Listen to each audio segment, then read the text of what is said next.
नमस्कार दोस्तों।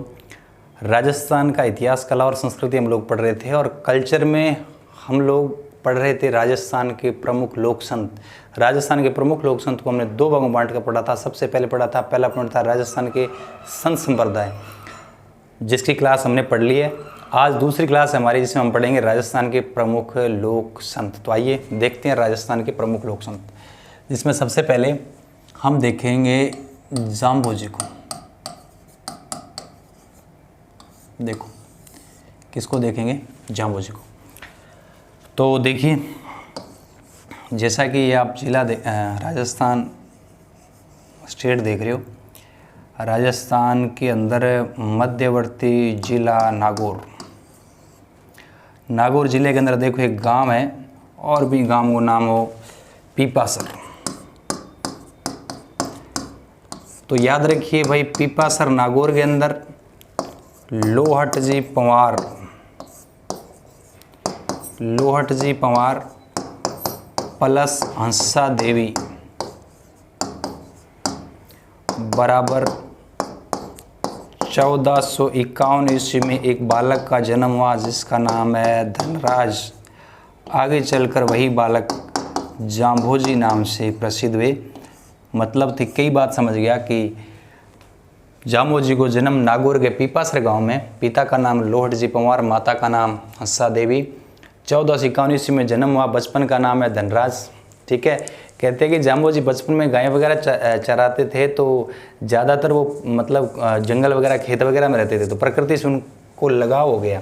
कहते हैं कि लोहट जी पंवार और हंसाबाई की मृत्यु के बाद जाम्बोजी ने गृह त्याग दिया था, और जाम्बोजी नागौर उचाल गए, पीपासर गाँव उचाल गए। वो अपने जो को है जिलो बीकानेर है, बीकानेर जिले में जो है, और बीकानेर के अंदर ये जगह है समराथल धोरा।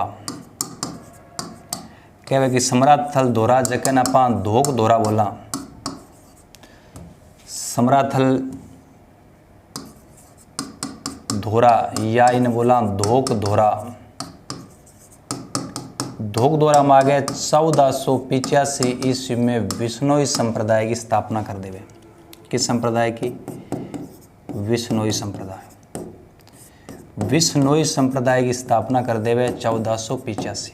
क्लियर है। और कितने नियम दिए? 20 + 9 29। विश्नोई कितने नियम दिए? 29 नियम दिए। क्लियर है।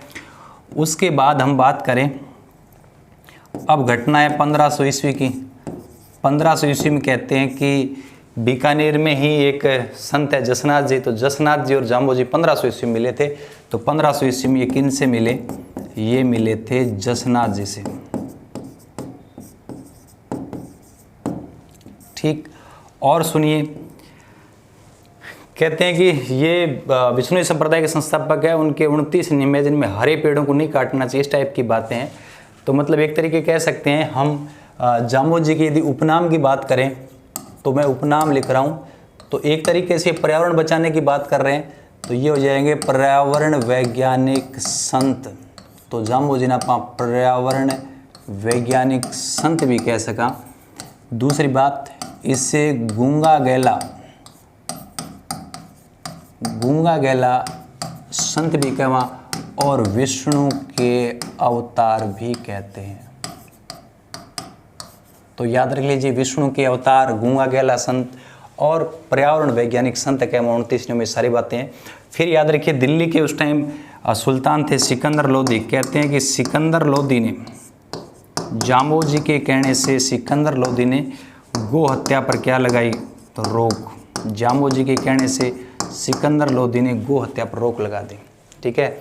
और कहते हैं 1536 ईस्वी की बात है, बीकानेर में गांव है लालासर, नोखा तहसील में लालासर गांव में है ना, कंकेड़ी का पेड़ है। कंकेड़ी पेड़ के नीचे उन्होंने प्राण त्यागे थे।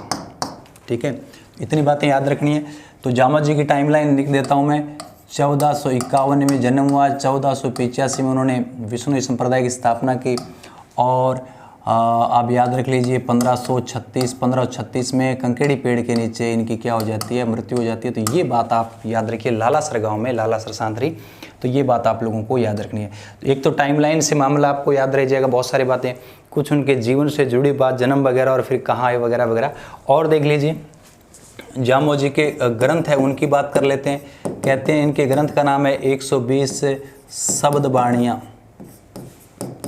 120 शब्द वाणियाँ, जम संहिता, जम सागर, जम संहिता, जम सागर, जम्बवाणी, विष्णोई धर्म प्रकाश। ये सारे ग्रंथ आप लोगों को याद रखना है, विष्णोई धर्म प्रकाश। देखो 120 शब्दवाणी याद रह जाएगा, जम संहिता, जम सागर, जमवाणी जामो जी के नाम से याद रह जाएगा, और विष्णोई धर्म प्रकाश। ये 5 ग्रंथ है, जरूर याद रख लीजिए। पाहल किसको कहते हैं? पवित्र जो जल होता है उसको क्या बोलते हैं? पवित्र जल को क्या कहेंगे? पाहल। सांथरी किसको कहेंगे? सांथरी कहेंगे परवचन स्थल को, परवचन स्थल को सांथरी कहेंगे। पाहल पवित्र जल को कहेंगे, याद रह जाएगा। अब और बातें हैं उनको थोड़ा सा देख लेते हैं। कहते हैं कि कथा जैसलमेर की किताब लिखी है कवि विलो जी, कथा जैसलमेर की ये जो बुक है वो कौन लिखते हैं? कवि विलो जी। कहते हैं कवि विलो जी की बुक है कथा जैसलमेर की। उसमें कहते हैं कि 6 शासक, 6 राजा जामो जी के शरण में आए, 6 राजा जामो जी के शरण में आए। अब अपन बात कर लेते हैं जामो जी के प्रमुख मंदिर की। तो जामो जी का प्रमुख मंदिर याद रखना मुकाम में है, मुकाम नोखा तहसील है, बीकानेर में पड़े, बहुत इजी है। एक मंदिर, मेन मंदिर मुकाम है, और मंदिर याद रख लीजिए नागौर में 2 मंदिर है। एक तो नागौर के पीपासर गांव में जेठे खड़ाओं की पूजा है, एक नागौर के रोटू गांव में। 2 मंदिर नागौर के याद रख लीजिए। इसके अलावा जोधपुर में मंदिर है, जोधपुर में फलोदी में। कौन सा मंदिर है? जांबा, जांबा फलोदी के अंदर गांव है जांबा मंदिर में, जहाँ बहुत बड़ा मंदिर है और वहाँ एक तालाब भी है। कहते हैं इस तालाब का निर्माण करवाया था जैसलमेर के राजा जैत सिंह ने। ठीक है, ये बात आप याद रख लीजिए। तो जामो जी के प्रमुख मंदिर याद रख लीजिए, मुकाम बीकानेर में प्रमुख मंदिर है, नागौर के अंदर पीपासर और रोटू 2 गांव है, जोधपुर के अंदर फलोदी के अंदर जांबा गांव में जेठ तालाब भी है जो को बनवाया जैसलमेर को राजा जैत सिंह। कहते हैं जामो जी के मेले की बात करा तो फाल्गुन अश्विनी अमावस्या साल में 2 बार लगे, अश्विन माह में लगता है और फाल्गुन में भी लगे, लेकिन लगे कद है? लगे अमावस्या। पहली बात अमावस्या लगे, साल में 2 बार लगे, अश्विन माह की और फाल्गुन माह की। ठीक है, प्रमुख मंदिर का है मुकाम नागौर, मुकाम बीकानेर नोखा, नागौर में 2 है, पीपासर और रोटू, पीपासर और रोटू। जोधपुर में फलोदी में जांबा, वहाँ तालाब भी है और तालाब बनाता है जैत सिंह। और याद रख लीजिए, और जाम्बो जी संसार को कहते हैं ये गोवलवास है। मैं लिख देता हूँ, संसार को गोवलवास। संसार को जाम्बो जी ने कहा कि संसार तो गोवलवास है, अस्थायी जगह है गोवलवास। याद रखना बीकानेर के राज चिन्हों में माटो, माटो याद रखना खेजड़ी का वृक्ष है, खेजड़ी वृक्ष है। बीकानेर का जो राज चिन्ह है ना, उस बीकानेर के राज चिन्ह में खेजड़ी जो वृक्ष है उसका चित्र है, उसको क्या बोलते हैं? माटो बोलते हैं।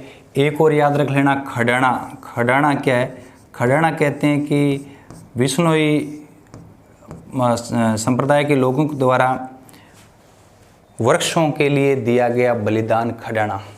तो वृक्षों के लिए दिया गया बलिदान खडाना, माटो खेजड़ी वृक्ष का चित्र है बीकानेर के राज चिन्ह में। कहते हैं गोवलवास, संसार में अस्थायी निवास है, इन्हें गोवलवास कहे। तो ये तमाम बातें जामो जी के बारे में आपको याद है, मंदिर वगैरह, उपनाम, ग्रंथ और ये पूरी स्टोरी, टाइमलाइन। तो इससे ज़्यादा जामो जी से ज़्यादा सवाल आते नहीं है। तो इतना यदि मैटर आपको याद है तो जामो जी में एक भी सवाल आपका गलत नहीं होगा। तो हमने लोक संतों में सबसे पहले जामो जी को पढ़ा। अब जामो जी के समकालीन ही है, जामो जी के समकालीन ही है जसनाथ जी, वो भी बीकानेर में, ये भी बीकानेर में। तो अब पढ़ेंगे हम जसनाथ जी को। देखो नेक्स्ट हम पढ़ेंगे जसनाथ जी। नेक्स्ट देखिए जसनाथ जी। बस एक छोटी स्टोरी आप पढ़ लो, उसके बाद आपको याद हो जाएगा। जसनाथ जी की हम बात कर रहे हैं समय की, याद रख लीजिए 1486। देखो जसनाथ जी की बात करा तो ये देखिए, ये बीकानेर है। बीकानेर के अंदर एक जगह है लूणकरणसर, तहसील में एक गांव है कतरियासर। कतरियासर गांव पड़ा है बीकानेर के अंदर, लूणकरणसर तहसील है। बीकानेर की लूणकरणसर तहसील में गांव है कतरियासर। कतरियासर में हमीर जाट रहते थे, प्लस रूपा दे उनकी पत्नी का नाम था। तो कहते हैं हमीर जाट और रूपा दे बराबर जसनाथ जी। तो जसनाथ जी का जन्म कतरियासर में हमीर जाट और रूपा दे के घर हुआ। कब हुआ? 1486। तो समय कालक्रम में लिख रहा हूँ 1486 में जसनाथ जी का जन्म हो गया। फिर 1504 ईस्वी में कहते हैं उन्होंने जसनाथी संप्रदाय की स्थापना की। तो जसनाथी संप्रदाय की स्थापना कब कर दी? 407 में। और कितने नियम दिए उन्होंने? 29 दिए। उन्होंने कितने दे दिए? 36 नियम दे दिए। क्लियर है? फिर 1506 में उन्होंने प्राण त्यागे। इतनी सी बात याद रखनी टाइमलाइन में, ठीक है? तो याद रखना 1486 में कतरियासर, लूणकरणसर, बीकानेर, हमीर चौहान प्लस रूपादे बराबर जन्म हो गया। 1504 में जसनाथी संप्रदाय की स्थापना, 36 नियम दिए और 1506 में इनकी क्या हो जाती है? उन्होंने प्राण त्यागे। अब मैं थोड़ा थोड़ा बता देता हूँ। उनके ग्रंथ पढ़े थे, इनके भी क्या पढ़ लेंगे ग्रंथ। इनके ग्रंथ है कोंडा, झाड़ो,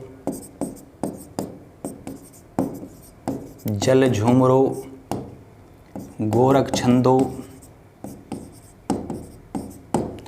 ठीक है? कोंडा हो गया, झाड़ो, जल झूमरो, गोरख छंदो, याद रह जाएगा। ये ग्रंथ है, याद रखना। इस संप्रदाय के लोग, मतलब जसनाथी संप्रदाय के लोग,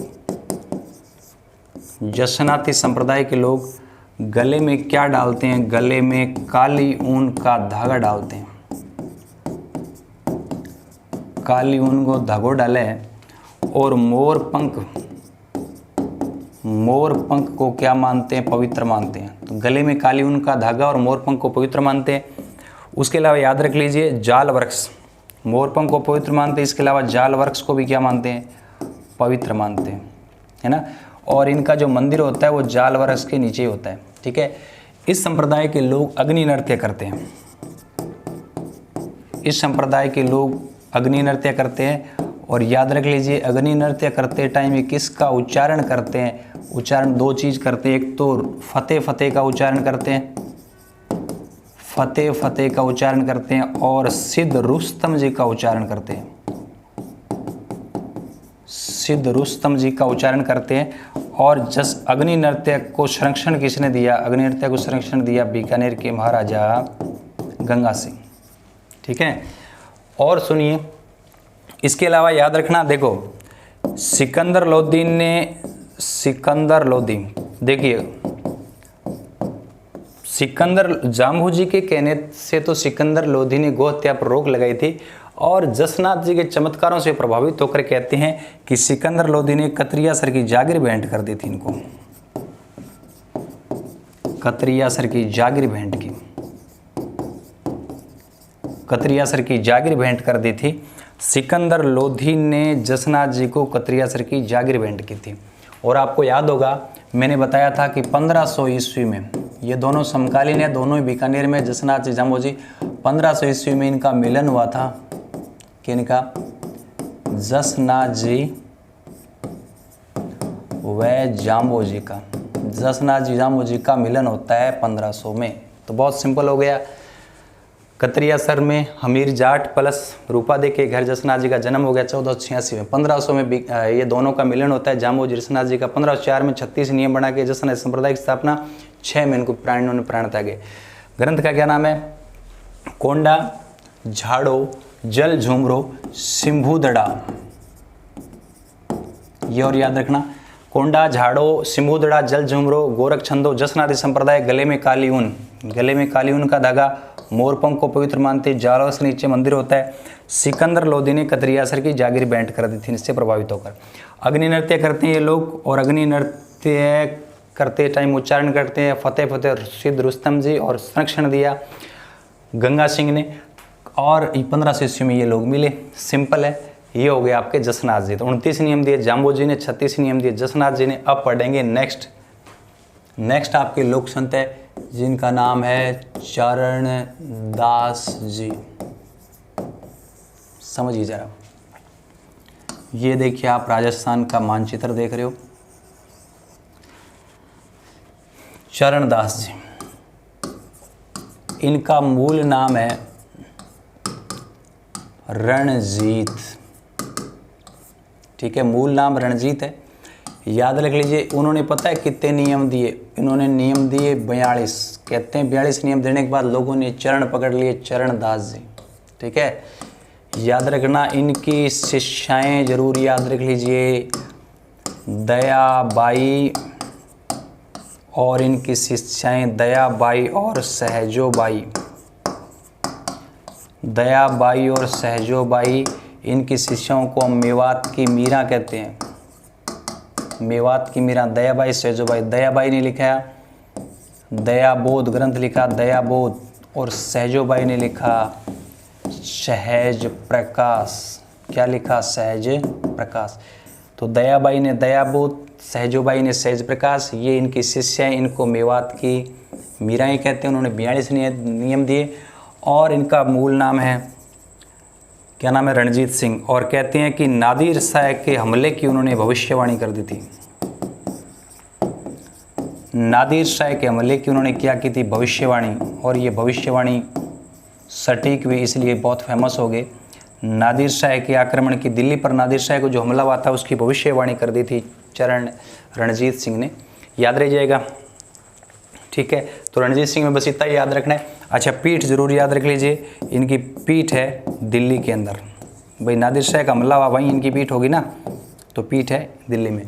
तो चरणदास जी के मूल नाम रणजीत, नियम दिए 42 लोगों ने चरण पकड़ लिए। इनकी 2 शिष्याएं हैं, जरूर याद रख लीजिए, दयाबाई और सहजोबाई। दयाबाई और सहजोबाई। दयाबाई ने क्या लिखा? दयाबोध। और सहजोबाई ने क्या लिखा? सहज प्रकाश। और नादिर शाह के आक्रमण की उन्होंने पहले भविष्यवाणी कर दी, वो सटीक हुई। और इनकी पीठ कहाँ है? दिल्ली में। नियम कितने दिए? 42। नियम कितने दिए? 42। दयाबाई और सहजोबाई इनकी शिष्य इसे मेवात की मीराएं कहते हैं। फिर याद रख लीजिए लालदास जी। लालदास जी सिंपल है, ये अलवर वाले बेल्ट में। लालदास जी देखो, लालदास जी का जन्म तो हुआ धौली दूब में, जबकि पीठ है नगला जहाज। पहले मैं लिख देता हूँ, लालदास जी का जन्म हुआ धौली दूब, ये अलवर में ही है। धौली दूब अलवर में जन्म। जबकि आपसे पीठ पूछ ले, पीठ है नगला जहाज। पीठ है नगला जहाज। हमने लोक देवता पढ़े थे, नगला जहाज भरतपुर। ठीक है, याद रखना, नगला जहाज में इनकी पीठ है। एक हमने लोक देवता पढ़े थे, लोक देवताओं में एक लोक देवता है, फेमस लोक देवता है, जिनकी पीठ भी नगला जहाज में बताना जा रहा है। ठीक है, तो लालदास जी के जन्म धौली दूब में हुआ, अलवर में, जबकि पीठ नगला जहाज भरतपुर में। इनके गुरु कौन है? गुरु है गद्दन चिश्ती।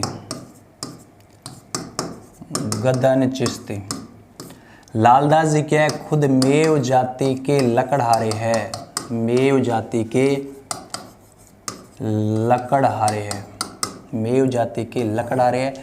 गुरु गदन चिश्ती है। याद रखना, आपसे पूछ ले लालदास जी का ग्रंथ, तो याद रख लेना लालदास जीरी चेतावनियाँ। लालदास जी का ग्रंथ कौन सा है? लालदास जीरी चेतावनियाँ। लालदास जीरी चेतावनियाँ कैसे याद रखना है? लाल कलर चेतावनी का प्रतीक होता है, तो लालदास जीरी चेतावनियाँ लालदास जी का ग्रंथ है। बहुत सिंपल हो गया। पीठ नगला जहाज भरतपुर, जन्म धौली दूब में हुआ, मेव जाति के लकड़हारे, गुरु गदन चिश्ती, ग्रंथ है लालदास जीरी चेतावनियाँ। क्लियर है? और देखिए, लोक संत में यदि हम बात करें तो मैं लिख रहा हूँ संत दास जी। संत दास जी बहुत सिंपल है। जैसा कि ये देख रहे हो राजस्थान का मानचित्र, इसमें देखो ये भीलवाड़ा है, भीलवाड़ा में दांतला गांव में संत दास जी की पीठ है। और संत दास जी है वो गुदड़ संप्रदाय के संस्थापक है, क्योंकि इस संप्रदाय के जो संत है गुदड़ी से बने वस्त्र पहनते हैं। तो संत दास जी की पीठ आपसे पूछ ले कि दांतला, और दांतला कटा है भीलवाड़ा, और किसके संप्रदाय, कौन सा संप्रदाय, गुदड़ संप्रदाय। तो याद रखना गुदड़ संप्रदाय, गुदड़ संप्रदाय के संस्थापक है। ध्यान से सुनना, संत दास जी दांतला भीलवाड़ा और गुदड़ संप्रदाय के संस्थापक। गुदड़ संप्रदाय गुदड़ी से बने वस्त्र पहनते हैं, याद रखना गुदड़ी से बने, गुदड़ी से बने क्या पहनते हैं, वस्त्र, इसलिए गुदड़ संप्रदाय हो गया। क्लियर है। तो ये हमने पढ़ा जाम्बोजी, जसनाथ जी, चरणदास जी, लालदास जी। और देखो और हमारे कौन से संत हैं, और याद रखना, और हम बात करेंगे दादू दयाल। दादू दयाल बहुत इजी है। देखो दादू दयाल जी की बात करा तो मैं लिख रहा हूँ 1544। 1544 में इनका जन्म हुआ, और जन्म हुआ अहमदाबाद। अहमदाबाद का है गुजरात, तो यहाँ गुजरात में कहते हैं इनका जन्म हुआ अहमदाबाद में। लेकिन ये गुजरात में नहीं रहे, ये हमारे राजस्थान में आ गए, और राजस्थान में सांभर में आ गए। सांभर बोले तो जयपुर रियासत में आ गए और यहीं रहने लग गए। ठीक है। उसके बाद आप याद रख लीजिए, मैं समय लिख रहा हूँ 1585। 1585 में ये फतेहपुर सीकरी गए। कहाँ गए? फतेहपुर सीकरी। फतेहपुर सीकरी अकबर से, अकबर को ने इन्होंने इबादत खाने में क्या किया? आमंत्रित। इबादत खाने में अकबर से चर्चा की। 1603 में उन्होंने क्या ले ली? समाधि। और ये समाधि कहाँ ली? ये समाधि ली नारायणा गांव, और नारायणा गांव है सांभर में। इतनी सी आप बात याद रख लीजिए। देखो बहुत इजी है, मैंने ब्रीफ में एक बार बताया, हालांकि इसको डिटेल में पढ़ेंगे। देखो दादू दयाल की बात करें, दादू दयाल गुजरात में इनका जन्म होता है अहमदाबाद में, ठीक, 1544 में। फिर गुजरात में नहीं रहे, राजस्थान में आ गए, राजस्थान में जयपुर में आ गए, जयपुर में कहाँ? सांभर, सांभर में नारायणा में, ठीक है। और फिर यहीं रहे। फिर 1585 में फतेहपुर सीकरी में अकबर से इबादत खाने में चर्चा करने के लिए गए, बात करेंगे। और 1603 में उन्होंने सांभर में नारायणा गांव है वहाँ बहराना पहाड़ी में जीवित समाधि ले ली। ये तो मैंने ब्रीफ के अंदर बता दिया। अब देखिए, अब हम बात करेंगे डिटेल में। आपसे पूछ ले दादू दयाल का उपनाम क्या है? दादू दयाल को राजस्थान का कबीर कहते हैं। क्या बोलते हैं? राजस्थान का कबीर। क्लियर है। दादू दयाल के गुरुजी का नाम पूछ ले तो याद रखना बूडन जी या वृंदावन जी, बूडन जी या वृंदावन जी, ठीक है। एक है कमाल, जो कबीर का पुत्र कमाल है, वो भी इनके गुरु है, ठीक है। इतनी बात याद रह जाएगी। दादू ने कौन सा पंथ चलाया? दादू ने पंथ चलाया दादू पंथ। कौन सा पंथ चलाया? दादू पंथ। आपसे पूछ ले दादू की भाषा कौन सी है? भाषा है सदूकड़ी। कौन सी? सदूकड़ी। जिसमें ये जयपुर की कौन सी है? हम जयपुर की भाषा को बोलेंगे जाड़साई। जाड़साई या हाड़ौती अपन बोल सकते हैं। एक सेकेंड, सदूकड़ी तो भाषा है ही है, लेकिन जो जयपुर में के आसपास ढूंढाड़ी जो भाषा है ना, ढूंढाड़ी के भी शब्द है ना, ये बात याद रह जाएगी। अब जरा ये मामला क्या था? मामला यूँ था कि आप लोगों को याद रखना है कि दादू के टोटल 152 शिष्य थे, जिसमें 52 स्तंभ और 100 एकांतवासी। दादू के शिष्य पूछ ले तो दादू के 152 शिष्य थे, जिसमें याद रखना 52 शिष्य तो कहलाते थे 52 स्तंभ। क्या कहलाते थे? 52 स्तंभ। और 100 क्या कहलाते? एकांतवासी। तो दादू के 152 शिष्य, जिसमें 100 एकांतवासी और 52 स्तंभ। दादू की मृत्यु के बाद दादू पंथ 5 भागों में 5 अलग अलग संप्रदायों में बंट गया था। कौन कौन सा लिख रहा हूँ? नागा, खाकी, विरक्त, उत्तरादे, खालसा, ये 5 भागों में बंट गए थे। दादू की मृत्यु के बाद दादू के जो है वो 5 भागों में बंट गए थे, नागा, खाकी, विरक्त, नागा, खाकी, विरक्त, उत्तर दिशा में गए उत्तरादय और खालसा, याद रह जाएगा। इसके अलावा दादू पंथ के लोग है ना, शव को कहाँ छोड़ते हैं, जंगल में छोड़ते हैं, जंगल में छोड़ते हैं, न दफनाते हैं न जलाते हैं। दादू पंथ के लोग शव को जंगल में छोड़ देते हैं। नेक्स्ट याद रख लिए, आमेर के 2 राजा आप लोगों को याद रखना है। आमेर के एक राजा हुए थे भगवान दास, और भगवान दास के पुत्र है मान सिंह, ये दोनों इनके समकालीन हैं। तो आमेर के दोनों राजा दादू के समकालीन हैं, भगवान दास और मान सिंह। भगवान दास दादू दयाल से बेहद प्रभावित थे, क्लियर है। नेक्स्ट, अकबर धार्मिक चर्चा के लिए फतेहपुर सीकरी में इबादत खाने की स्थापना करते हैं। तो मान सिंह के कहने पर अकबर ने दादू दयाल को फतेहपुर सीकरी के इबादत खाने में धार्मिक चर्चा के लिए आमंत्रित किया था। तो कहते हैं मान सिंह के कहने पर अकबर ने दादू दयाल को धार्मिक चर्चा के लिए क्या किया था, आमंत्रित। कहते हैं लास्ट में 1603 में दादू ने क्या ली थी, समाधि। समाधि कहाँ ली थी, नारायणा गांव की बेराणा पहाड़ी में, बेराणा पहाड़ी जिसे कहते हैं दादू खोल, क्या कहते हैं, दादू खोल, जीवित समाधि ले ली थी। अब मैं लिख रहा हूँ दादू का मेला, तो आपसे पूछ ले दादू का मेला कब लगता है, तो दादू का मेला लगता है आश्विन शुक्ला 9, आश्विन शुक्ला 9 को दादू का क्या लगता है, मेला लगता है। इतनी बात याद रहेगी कि नहीं रहेगी, दादू दयाल को दोबारा पढ़ लो। दादू दयाल का जन्म 1544 में गुजरात के अहमदाबाद में हुआ। वो राजस्थान में आए, जयपुर रियासत के सांबर के नारायण गांव में आए, यहीं तपस्या की। फिर दादू को राजस्थान का कबीर कहते हैं। गुरु का नाम बूढ़न जी है, वृंदावन जी है। दादू ने दादू पंथ चलाया। दादू की भाषा सदुकड़े, इसमें ढूंढाड़ी के भी शब्द है। भाई ढूंढाड़ प्रदेश में रहे तो ढूंढाड़ी के शब्द होंगे। मेला लगता है आश्विन शुक्ला 9 को लगता है। और क्या, दादू के 152 शिष्य थे, इसमें 52 स्तंभ और 100 क्या थे, एकांतवासी। दादू की मृत्यु के बाद दादू संप्रदाय कितने भागों में बंट गया, 5। कौन कौन से, नागा, खाकी, विरक्त, उत्तरादय और खालसा। दादू पंथ के लोग क्या करते हैं, शव को जंगल में छोड़ देते हैं। आमेर के राजा मान सिंह और मान सिंह के पिता भगवान दास दोनों ही समकालीन हैं। भगवान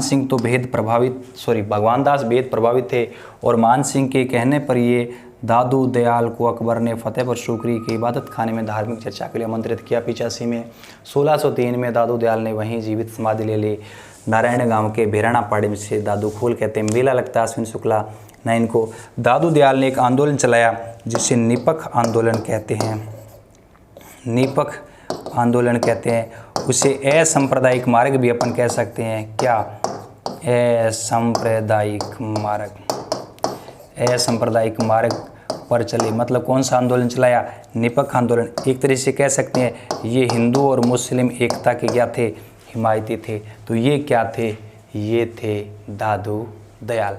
तो हमने राजस्थान के लोक संत में लोक संतों को 2 भागों में बांटा था। सबसे पहले प्रमुख संप्रदाय, दूसरा पढ़ा था राजस्थान के प्रमुख संत। तो पहली क्लास में हमने राजस्थान के प्रमुख संत संप्रदायों का पूरा पढ़ लिया, जितना भी मैटर था। दूसरी क्लास में हमने राजस्थान के प्रमुख लोक संत जितने भी है हमने कर लिए। हालांकि अभी भी कुछ लोक संत अभी भी बचे हुए, वो पढ़ेंगे नेक्स्ट क्लास में। तब तक के लिए थैंक यू।